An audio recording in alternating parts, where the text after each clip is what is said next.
My first day at the company felt like walking into a storm, not knowing if I'd make it out. The place buzzed with energy, folks rushing about with papers, phones glued to their ears, and the clack of keyboards nonstop. There I was, in my new blazer, trying to blend into the chaos, feeling like a sheep lost in the city. "Hey, you must be the new manager." "I'm Mark, head of the department." "You got a name, or should I just call you Newbie?" A voice cut through the noise, pulling me back to reality. I turned to face him, Mark, the guy I heard so much about. Tall, with a smirk that probably got him in and out of trouble, and eyes sharp as knives. "I'm Julie," I replied, trying to sound more confident than I felt. "And I'd prefer Julie over Newbie." He laughed, a deep sound that somehow made the room seem less intimidating. "All right, Julie, let's see if you can keep up. This place waits for no one. You ready to dive in, or you gonna stand there looking scared?" His blunt words stung a bit, but I knew this was the real deal. No sugarcoating, no hand-holding. I was here to make a mark, not to be coddled. "I'm ready. Just show me where to start." Mark's smirk turned into a slight smile, one that said he might have underestimated me. "Come on, then. I'll show you the ropes. But don't expect me to go easy on you. You'll have to earn your keep here." As we walked through the maze of desks and buzzing lights, Mark rattled off names and projects, his words a rapid fire that I struggled to catch. "And another thing, don't expect everyone to play nice. This isn't kindergarten. It's a battlefield. You got the guts for it?" I nodded, feeling the weight of his gaze. "I didn't come here to play. I'm here to work and to win." "Good answer. Let's see if you mean it." Mark led me to my new office, a small space with a window overlooking the city. It wasn't much, but it was mine. The days that followed were a blur of meetings, deadlines, and learning curves steep enough to give anyone vertigo. Mark was relentless, always pushing, always demanding more. But behind the tough exterior, I caught glimpses of something else, a teacher, maybe even a friend. "Julie, this report looks like it was written by a 5-year-old. Do it again," Mark would say, tossing the papers on my desk without a second glance. "Or, you're gonna let Johnson talk over you like that? Stand up for your ideas, or they'll walk all over you." It was tough love, the kind that grated but also grew on you. Mark wasn't just teaching me about the job, he was showing me how to survive in a world where you're only as good as your last success. One evening, after the office had emptied and the city lights danced in the darkness, Mark knocked on my office door, a couple of beers in hand. "You did good today, Julie. Didn't think you had it in you to stand up to Johnson like that." I took the beer, our fingers brushing slightly. "Thanks, Mark. Means a lot, coming from you." We sat in silence for a moment, the city's hum a backdrop to our thoughts. "This place can chew you up and spit you out if you're not careful," Mark said, his voice softer than I'd ever heard. "But you, I think you might just make it." "Because of your tough love?" I teased, taking a sip of the beer. He chuckled, leaning back in his chair. "Maybe. Or maybe you're just as stubborn and hard-headed as I am." As the weeks turned into months, Mark and I found ourselves tangled in something more complicated than mentorship. Our after-hours chats turned into dinners, and those dinners turned into more. We knew the stakes, office romances were a big no-no, a taboo that could cost us both our jobs. But the heart wants what it wants, doesn't it? "Julie, we're playing with fire here," Mark would whisper, his voice heavy with a mix of desire and caution, after one of our secret meetups. "I know, but I can't help it," I'd respond, my heart racing, feeling the thrill and the danger all at once. "Let's just keep this between us. No one has to know." And so, our secret affair began. We became experts at hiding our feelings in the daylight, saving them for the shadows where we could be ourselves, if only for a moment. The risk made everything more intense, but it was a game of Russian roulette. Every stolen kiss, every whispered promise, was a bullet in the chamber, and we were both playing with the trigger. Life's funny, you know? One minute, you're sneaking around, trying to hide your love like it's some kind of contraband, and the next, you're facing a moment that could change everything. That's exactly how it went down with Mark and me. It was a Thursday evening, the kind of evening that didn't seem special until it suddenly was. We were at my place, a modest apartment that had become our little sanctuary away from the prying eyes of the world. The air was filled with the smell of the spaghetti I had cooked, a simple dish, but Mark swore it was the best he'd ever had. "Julie, you know, this sneaking around is getting old," Mark said out of the blue, his fork pausing mid-air. His voice was casual, but his eyes were anything but. I chuckled, thinking he was about to crack a joke. "What do you suggest, a billboard announcing Mark and Julie's love shack?" He didn't laugh. Instead, he put his fork down and took my hand, his touch sending a familiar thrill up my arm. "I'm serious, Julie. I've been thinking. Why don't we just make this official? Marry me, Julie. Let's stop hiding." The words hit me like a bolt of lightning. Marry him? Was he serious? My heart started racing, and a part of me wanted to say yes, before my brain could catch up. But then, reality kicked in. "Mark, you know we can't. The company." "Screw the company," he cut in, his usual calm replaced with a passion I hadn't seen before. "I love you, and I'm tired of pretending like you're not the most important part of my life. We'll figure it out. We always do." His words, so raw and honest, melted any reservations I had. How could I say no to a man who was willing to risk it all for us? "Yes," I whispered, the word barely making it out, before Mark pulled me into a kiss that sealed our promise. The next day was a whirlwind. We knew we had to face the music and tell our boss about our decision. The company had strict rules about relationships in the workplace, and one of us would have to leave. But at that moment, nothing felt impossible as long as we were together. "Mr. Reynolds, we have something to tell you," Mark started, his hand gripping mine under the table as we sat across from our boss in his imposing office. Mr. Reynolds looked up from his paperwork, his gaze sharp. "I'm listening." Mark squeezed my hand, a silent source of strength, and then laid it all out. "Julie and I are getting married. We know the company's policy, and we're prepared to deal with the consequences." Mr. Reynolds didn't seem surprised. If anything, he looked like a man who had seen it all. "I appreciate your honesty. You know the rules. One of you will have to resign." Mark was quick to lay down how it was going to be, his voice firm, brooking no argument. "It's going to be Julie who resigns. I've got the career and the salary that we need to keep things going strong. She'll stay home, take care of our future." I didn't say anything at first, the weight of his words sinking in. Part of me wanted to argue, to say we should find another way. But then, the resolve in Mark's eyes told me this was the decision he believed was best for us. "All right," I said finally, my voice steady. "If that's what we've decided, then I'll resign." The ride back from Mr. Reynolds' office was quiet, both of us lost in our thoughts. Mark kept trying to reassure me, saying it was for the best, but the silence between us spoke volumes. "Julie, you know this is the right move, right? My job's the stable one. It just makes sense," Mark finally said, breaking the silence as we stood at the door of our shared future. I looked up at him, searching his face for any sign of doubt. But all I saw was certainty. "I know, Mark. It's just a big change, that's all. But we'll make it work. We always do." The honeymoon phase in our suburban home didn't last long. At first, it was all laughter and shared dreams, but then the atmosphere started to change, and not for the better. Mark began to show a side of him I hadn't seen before, a side that expected everything to be just so, perfect and without a single flaw. One evening, as I was trying to get dinner ready after spending the day cleaning the house, Mark came home early. The house smelled like the roast I had in the oven, and I thought it would cheer him up. I was wrong. "Julie, what's this?" Mark's voice cut through the quiet of the kitchen, sharp and cold. I turned to see him holding a plate with a slight frown.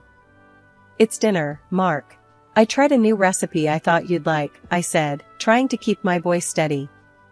The tension in the air was thick enough to slice. He took a bite and immediately made a face. "This is what you call dinner? It's bland. Can't you do anything right?" He dumped the plate into the trash with a clatter that made me jump. I felt a sting of tears in my eyes, but I fought them back. "I'm sorry, Mark. I'll make something else," I murmured, turning back to the stove, my hands shaking slightly. "No, forget it. I'm not hungry anymore." His words were a dismissal, and he stormed off to the living room, leaving me alone with my failed dish and a sinking heart. But it didn't stop there. Mark's demands grew by the day. If a shirt wasn't ironed to his liking, it ended up thrown on the floor. If he found a single speck of dust, he'd make a show of wiping it up with his finger and then wave it in front of my face. "What do I keep you around for if you can't even keep the house clean?" he'd say, and each word felt like a slap. One night, he came home late to find me asleep on the couch, waiting up for him. The TV was still on, a low hum in the quiet room. He woke me up, not gently, but by snatching the blanket away. "Why are you sleeping? The house is a mess," he barked, his eyes scanning the room for any sign of disorder. I rubbed my eyes, confused and tired. "Mark, it's 2 a.m. What mess are you talking about?" He didn't answer, just stomped off to our bedroom, leaving me to wonder what I had missed. The next morning, I found a list on the kitchen counter, items he expected to be done by the time he got back. It was like living with a ticking time bomb, never knowing what would set him off next. I tried to talk to him about it one evening, tried to understand where all this was coming from. "Mark, can we talk? It feels like you're always angry with me. What's going on?" He just looked at me, cold and distant. "There's nothing to talk about. I work all day, and I expect to come home to a clean house and a decent meal. Is that too much to ask?" "But I'm trying my best," I said, my voice barely above a whisper. "Clearly, your best isn't good enough." And with that, he left the room, leaving me standing there, feeling smaller and more alone than ever. My attempts to stand up for myself didn't go unnoticed, but they sure didn't go unpunished either.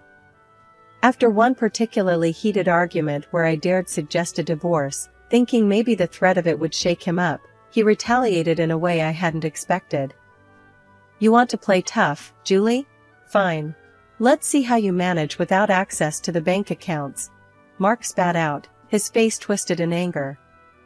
The next day, I found out he wasn't bluffing. My card was declined at the grocery store, leaving me mortified and empty-handed. When I confronted him about it, his response chilled me to the bone. "Learn your place, Julie. You don't threaten me. You need to understand who's in charge here."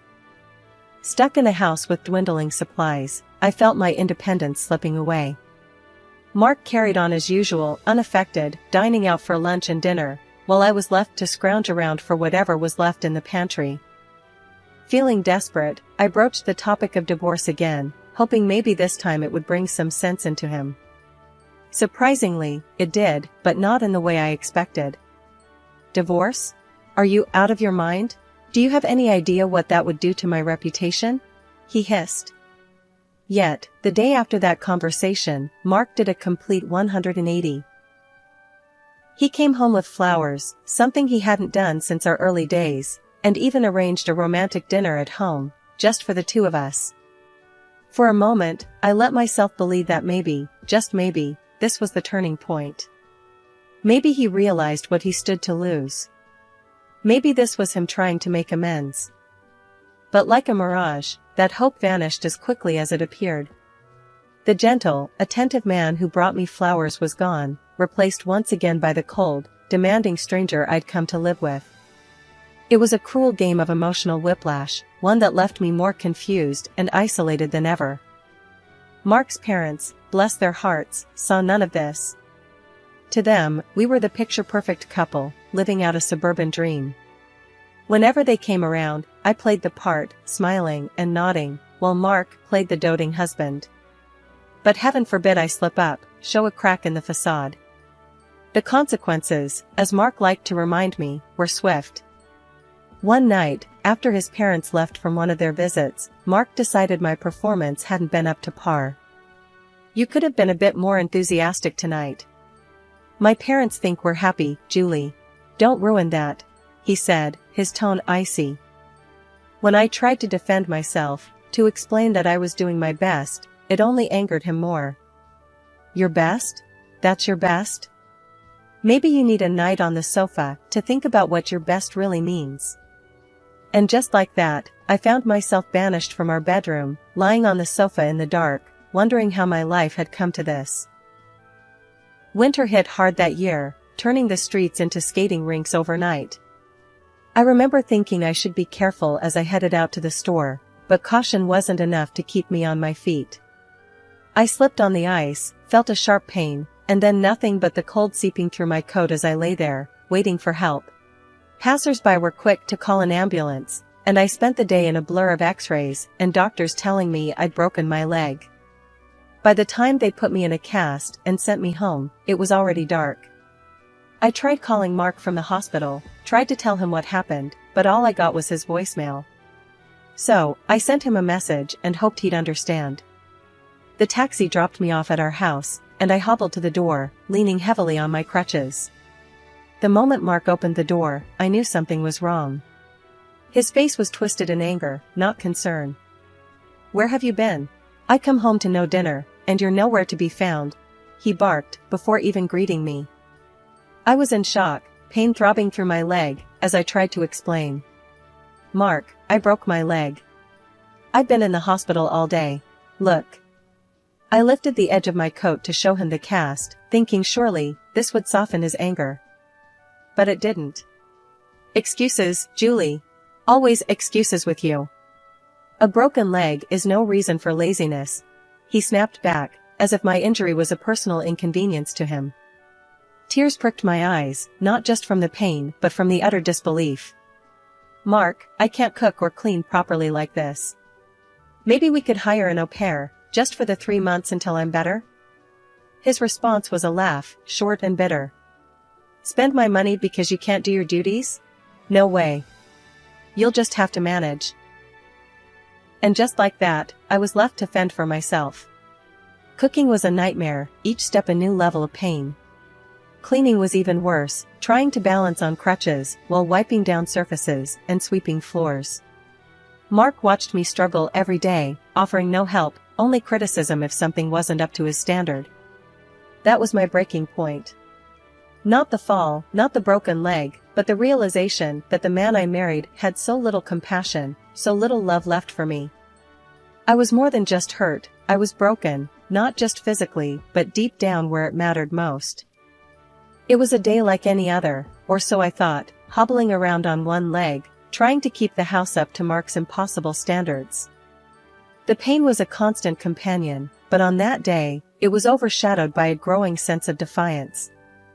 I'd reached my limit, fed up with the way Mark treated me, especially after the incident with the trash.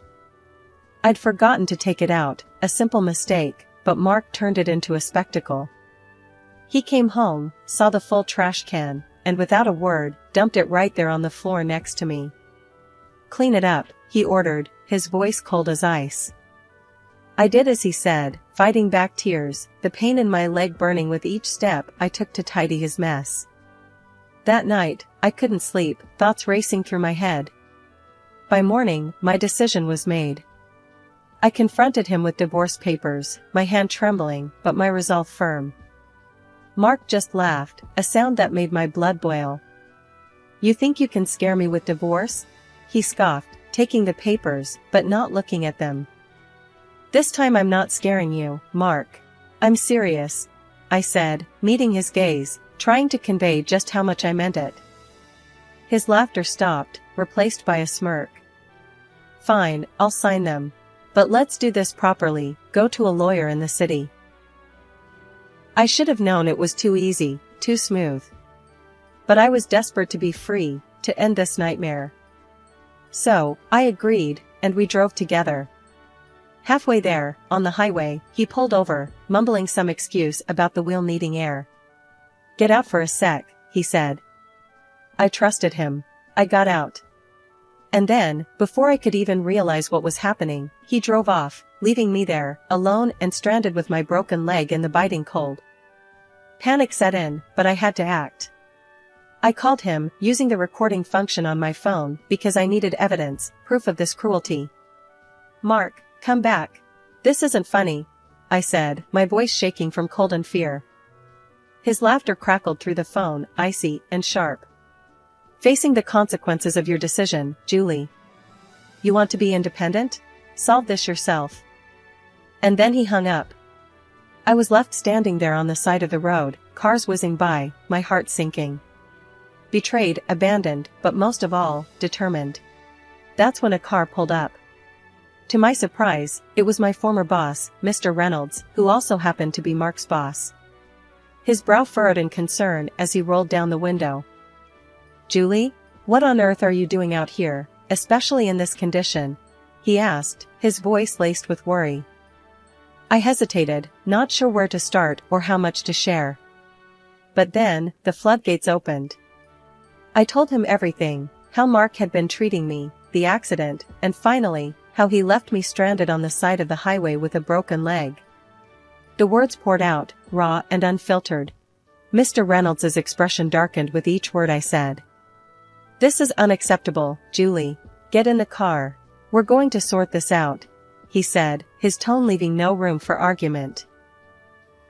He drove me to his office, offering me a hot coffee that warmed my hands, but couldn't touch the chill in my bones.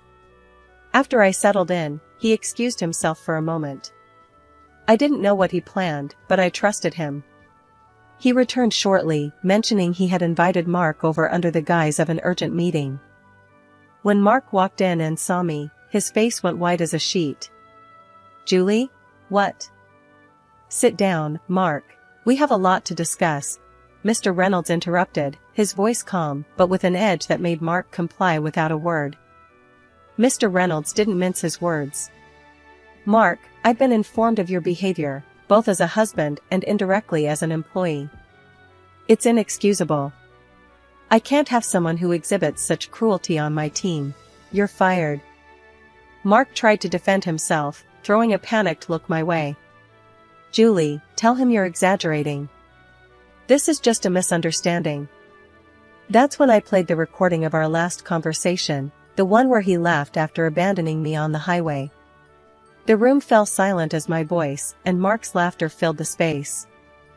There was nothing left for him to say. He knew it, I knew it, and Mr. Reynolds knew it. Mark left the office, head hung low, the finality of the situation settling around us like a heavy cloak. Mr. Reynolds turned to me, his expression softening. "Julie, I'm so sorry you went through this. If there's anything I can do..." "Thank you, Mr. Reynolds. Just this. Listening to me, believing me. It's more than I could have asked for," I said, the weight of the past months starting to lift ever so slightly.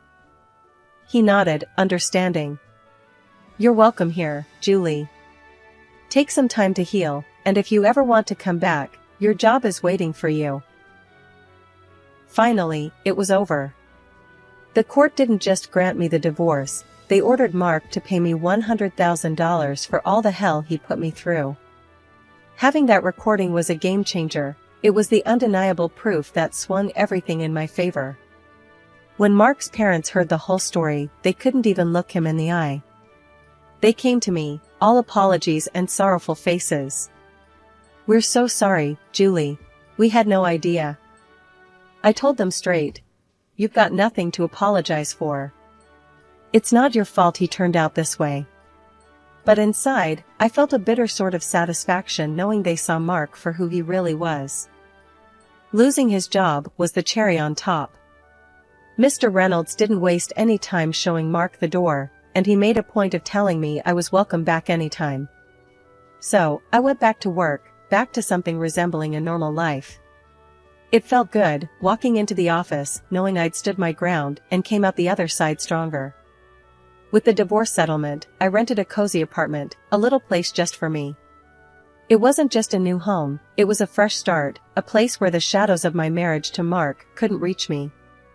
As the days turned into weeks, and weeks into months, the memory of Mark and all the pain he caused began to fade.